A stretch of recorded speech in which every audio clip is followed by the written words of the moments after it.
भगवान शंकर की पवित्र कथा वर्णन कर रही है। शिव कथा कहती है, शिव को देखकर मधुरा अप्सरा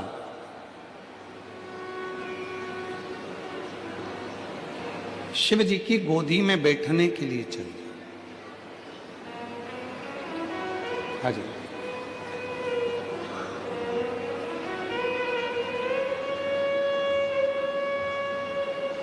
अभी तक वो नृत्य कर रही थी, नाच रही थी, सामने खड़ी थी, सामने नृत्य कर रही थी, वहां तक ठीक था।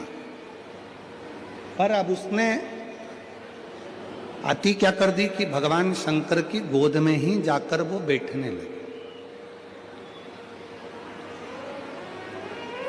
इतने में माँ जगत जननी जगदम्बा, रिटर्न सही करो, थोड़ा डीले कम करो।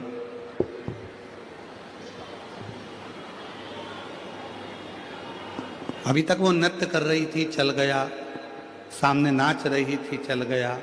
पर अब वो अप्सरा शिव जी की गोद में बैठने चल गई, भगवान शंकर की गोद। पार्वती जी का ध्यान चले गया। मां को क्रोध आ गया, इतना क्रोध मां जगत जननी को आया, इतना क्रोध मां जगदम्बा को इतना क्रोध आया कि मां जगत जननी जगदम्बा ने श्राप दे दिया, ए मधुरा, तेरी सुंदरता के कारण तुझे हम इतना आ गया, अहंकार इतना आ गया कि तूने ये भी नहीं देखा कि ये कौन है जो जगत का पालन करता, जगत का संहार करता, जगत को, सृष्टि को रचने वाला मेरा शिव, और तू उनकी गोद में बैठने के लिए चल।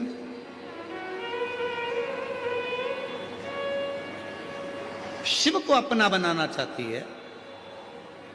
कितनी सुंदर बात कही है मां पार्वती जी ने। एक एक व्यक्ति के हृदय में यह बात पहुंचना चाहिए कि शंकर को आप अपना बनाओ, मना नहीं है। कौन मना करता है कि शिव को अपना ना बनाइए? बनाओ, देवादिदेव महादेव को अपना बनाइए, आराधना करिए, साधना करिए, भजन करिए, कीर्तन करिए, नृत्य करिए, जो तुम्हारा मन पड़े शिव को रिझाने के लिए वो सब करिए। पर ऐसा भी नृत्य किसी काम का नहीं है, ऐसा भी तप किसी काम का नहीं है, ऐसी भी साधना किसी काम की नहीं है, ऐसी भी आराधना किसी काम की नहीं है, ऐसी भी पूजन किसी काम की नहीं है जिस पूजन में आप देवता पर ही चढ़ जाओ। ये श्रेष्ठता नहीं है।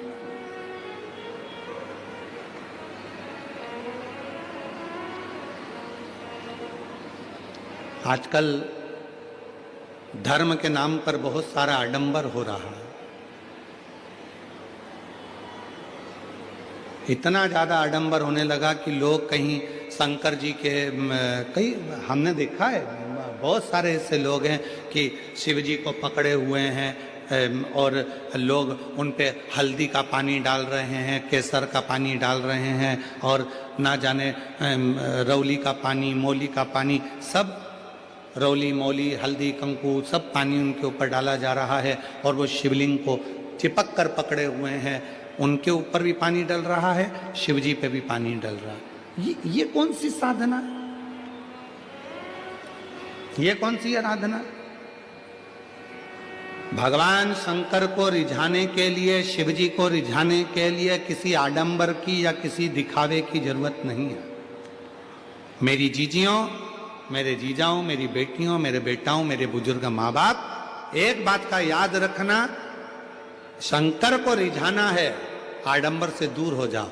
जरूरी नहीं है आप बाल बड़े करोगे तो शिव के भक्त कहलाओगे, जरूरी नहीं है कि मस्तक पर चंदन का बहुत सारा लेपन करोगे तो शिव के भक्त कहलाओगे, जरूरी नहीं है कि गले में बहुत सारी माला पहनोगे तो शिव के भक्त कहलाओगे, जरूरी नहीं है कि कपड़े चेंज करोगे तो शिव के भक्त कहलाओगे। शंकर के भक्त बनने के लिए कपड़ा नहीं, शिव के भक्त बनने के लिए कलेजा बदलने की जरूरत पड़ती है। आप शिव के भक्त बन सकते हैं।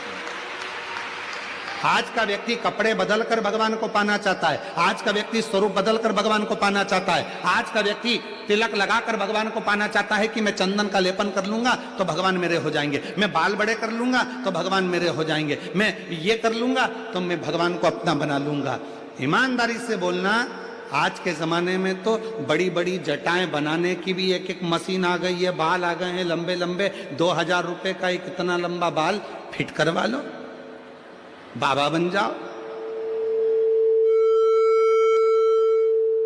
आजकल के नवयुवक लड़के कौन सी तप करे, आज के नवयुवक बेटे कौन सी साधना करे जो इनको इतने बड़े बड़ी जटा हो गई और बाबाओं के साथ बाबा बनते चले जा रहे हैं। कौन सा तप करा, कौन सी साधना करी? नहीं, दिखावे की साधना शिव को प्रिय नहीं है, दिखावे का आडंबर शिव को प्रिय नहीं है। मेरे शंकर भगवान तो इतने सरल हैं कि इतने सरल हैं मेरे शंकर भगवान कि एक चोर चोरी करने के लिए शिव जी के मंदिर में चला गया, उसके पास में अंधेरा बहुत था, कुछ नहीं था, तन पर एक कपड़ा डाला था, उसको त्रिशूल में लपेटकर आग लगाकर चोरी का सामान देख रहा था। इतनी देर में शिव जी प्रसन्न हो गए और उसे कुबेर का सिंहासन प्रदान कर दिया। इतने सरल हैं मेरे, इतने सरल। मेरे शंकर भगवान को दिखावे की जरूरत नहीं पड़ती, मेरे शंकर भगवान को आडंबर की जरूरत नहीं पड़ती, मेरे शंकर भगवान को कोई दिखावा नहीं चाहिए। मेरे शंकर भगवान को तो तुम्हारा हृदय से चढ़ाया गया एक लोटा जल सारी समस्या का, मेरे शिव को तुम्हारा चढ़ाया जल स्वीकार, कुछ नहीं चाहिए उसको, कुछ नहीं।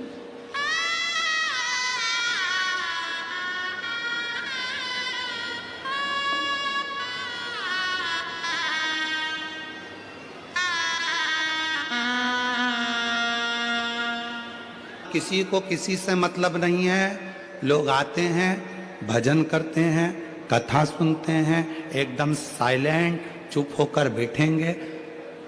सुनने वाला श्रोता जो कथा सुनने आया है वो शोर भी नहीं करता, शोर तो अपने मचाते हैं, दूसरा शोर नहीं मचाता।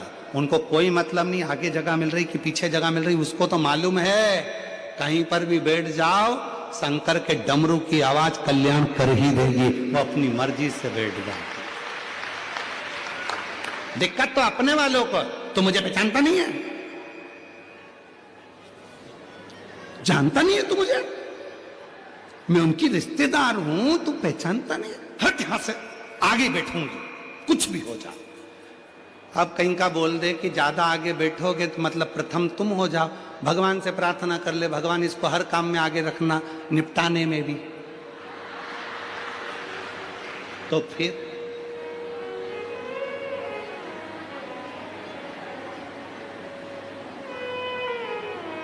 खाने में आगे, पीने में आगे, पहनने में आगे, कथा में आगे, नाटक में आगे, सीरियल में आगे, और फिल्म में आगे, गाड़ी में आगे, ट्रेन में आगे, फ्लाइट में आगे, तो फिर जाने में भी आगे, फिर काहे को पीछे? नहीं, जहां मन पड़ जाए वहां बैठकर बाबा से अपने मन की बात कह लो, मन की बात। बहुत मुश्किल से मुंबई आई है ये शिव पुराण, बहुत मुश्किल से, बहुत मुश्किल से।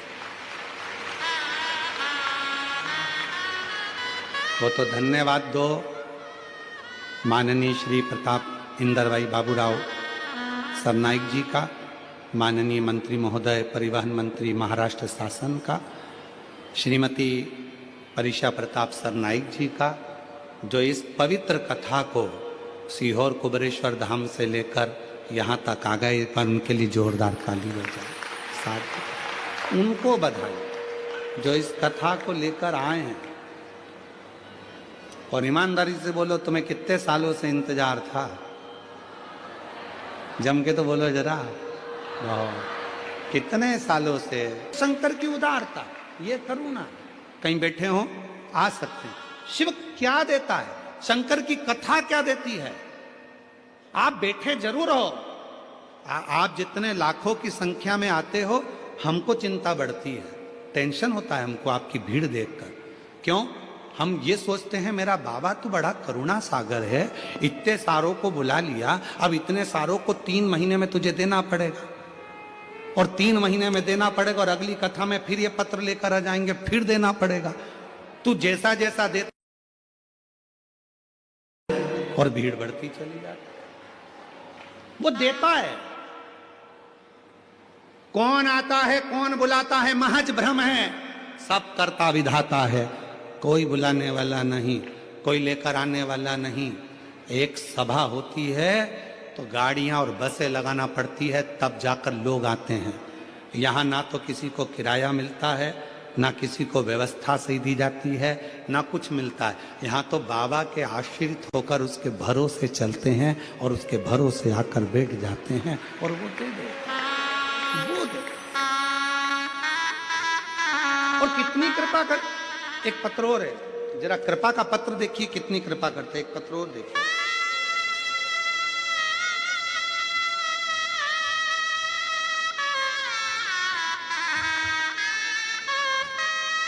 यही झोला साथ में रहता है, ना किसी बैंक में अकाउंट, ना किसी पृथ्वी पर मकान, ना पृथ्वी पर कोई आश्रम, ना कोई व्यवस्था। आपके पास बड़ा मोबाइल है, इनके पास वो मोबाइल है जिसमें रबड़ लगा हुआ है छोटा सा। और ना कभी कोई किसी से दान लेना, ना कोई से पैसा लेना, पर एयरपोर्ट पर जाकर खड़े होते हैं, बैग में हाथ डालते हैं, और जो टिकट जहां का लेना होता है निकाल कर उस देश में पहुंच जाते हैं और वापस आ जाते हैं। ये शिव तत्व, ये शंकर की, शिव की कृपा है मेरी। और बड़ा प्रेम है इनका इस व्यासपीठ पर। बाबा की शिव महापुराण में इनका बड़ा मन लगता है, खूब भाव से आते हैं। जहाँ कथा होती है कभी कभी योग संजोग से पहुंच जाते हैं और कथा का लाभ ले लेते हैं। एक बार जोरदार ताली बजाकर साधुवाद। हर हर। जो जैसी भावना वो वैसा ही फल पाया, नहीं खाली उसे लौटाया, वो मन ही मन भविष्य। सोनल रावल मल्लाड मुंबई के निवासी हैं। पति को एक ऐसी बीमारी हो गई थी जो हजारों लाखों में एक को होती है, और शरीर ने काम करना बंद कर दिया था। डॉक्टर भी आश्चर्य में पड़ गए कि इतनी जल्दी आराम कैसे लग सकता है। इसका देश और विदेश में हल नहीं था, पर बाबा की कृपा से एक लोटा जल सारी समस्या का हल। आज पति को पूर्ण तरह से स्वस्थ हैं। जोरदार ताली बजाएं। अच्छा, एक ये दीदी आई हैं साथ में, इनको ब्रेस्ट कैंसर था और ब्रेस्ट कैंसर के साथ में डॉक्टर ने जवाब दे दिया था, पर शिव की कृपा से आज भी बाबा की भक्ति में हैं और पूर्ण तरह से स्वस्थ हैं। जोरदार ताली बजाएं। हर हर।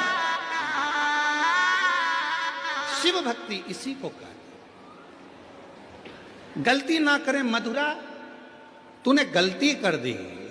शिव को रिझाने के लिए कोई आडंबर की जरूरत नहीं है। तू नृत्य कर चल जाएगा, तू सामने नाच मना नहीं है, तुझे जो करना है भक्ति कर मना नहीं है, पर तू शिव जी की गोद में जाकर बैठ गई, ये ठीक नहीं। मेरी जीजियों, आजकल के लोग बहुत आडंबर में लगे हुए हैं। निवेदन है, अगर शंकर भगवान से कुछ तुमको चाहिए, अविरल भक्ति भी चाहिए, तो दिखावा ना करिएगा। दिखावे से दूर हो जाओ, बहुत दूर। आप दिखावे से जितने दूर रहोगे उतना उतना शिव कृपा करेंगे, उतनी कृपा करेंगे, उतनी करुणा करेंगे, उतनी दया करेंगे। वो शिव है, वो शंकर है, वो उघड़दान। कथा कह रही है,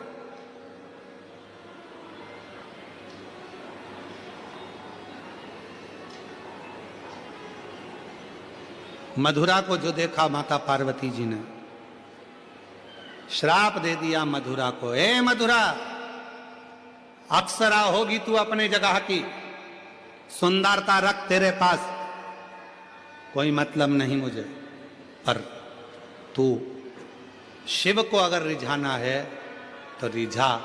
दुनिया रिझाती है भोलेनाथ को, मना नहीं है, पर तू शंकर भगवान की गोद में ही जाकर बैठ गई, ये अच्छी बात नहीं, ये श्रेष्ठ नहीं है।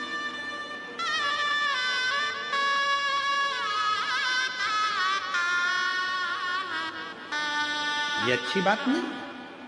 श्राप देती हूं मधुरा तुझको,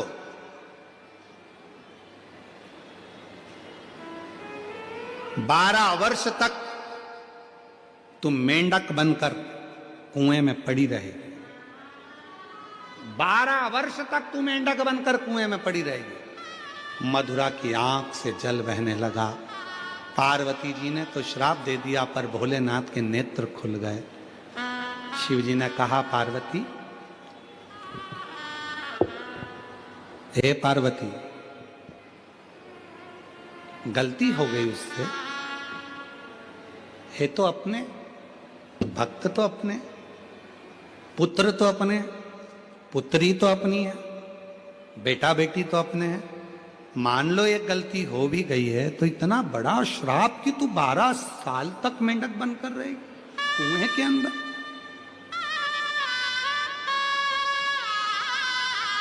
शिव जी ने कहा, मधुरा तू कुछ चाहती है? मधुरा कहती है, क्या मांगूं? आपकी सुंदरता देखकर आपके करीब में आ गई थी, गलती हो गई। अब केवल इतना चाहती हूं कि मैं आपकी आराधना करती रहूं, आपके चरणों की दास बनकर आपकी साधना करती रहूं, और अगर मैं कहीं जाऊं भी तो आपका ही कोई परम भक्त मुझे स्वीकार करे। शिव जी ने तथास्तु कह दिया। मधुरा तू चिंता मत कर, 12 वर्ष की जब तू मेंढक की योनि से छूटेगी, मैं दानव अपनी धर्म पत्नी हेमा के साथ जा रहे होंगे और तू उसी समय पर मेंढक की योनि से मुक्त होकर एक छोटी सी कन्या का रूप रखकर कुएं में से चिल्लाएगी, मैं दानव तुझको उठा लेंगे, अपनी बेटी बनाकर तुझे पाल पोस कर बड़ा करेंगे, तेरा विवाह मेरा परम भक्त लंकापति रावण से होगा और तेरा नाम मंदोदरी होगा, तेरा नाम मंदोदरी। क्यों दुख करती है? शिव कितने दयालु हैं। कोई गलती भी अगर हमसे हो जाती है तो भी शंकर भगवान हमें वर दे देते हैं।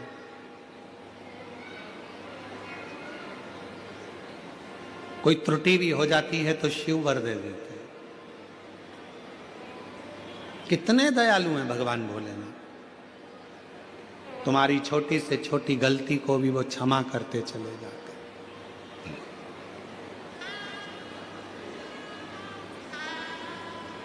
कितना सुंदर कहा है महाराज,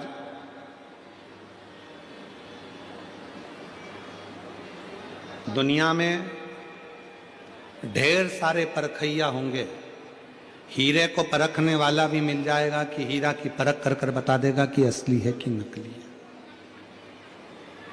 सोने की परख करने वाला भी मिल जाएगा, सोने की परख कर कर बता देगा कि असली है कि नकली है। चांदी की परख करने वाला मिल जाएगा कि चांदी असली है कि नकली है। कपड़ा, कौसा, सब का परखैया दुनिया में हो सकता है, पर शिव महापुराण की कथा कहती है संसार में एक मनुष्य ऐसा होता है उसकी परख करने वाला दुनिया में कोई नहीं हो पाता, कोई जन्म नहीं ले पाता, उसकी परखैया नहीं है, उसकी परख करने वाला दुनिया में कोई नहीं, उसको परखे कैसे?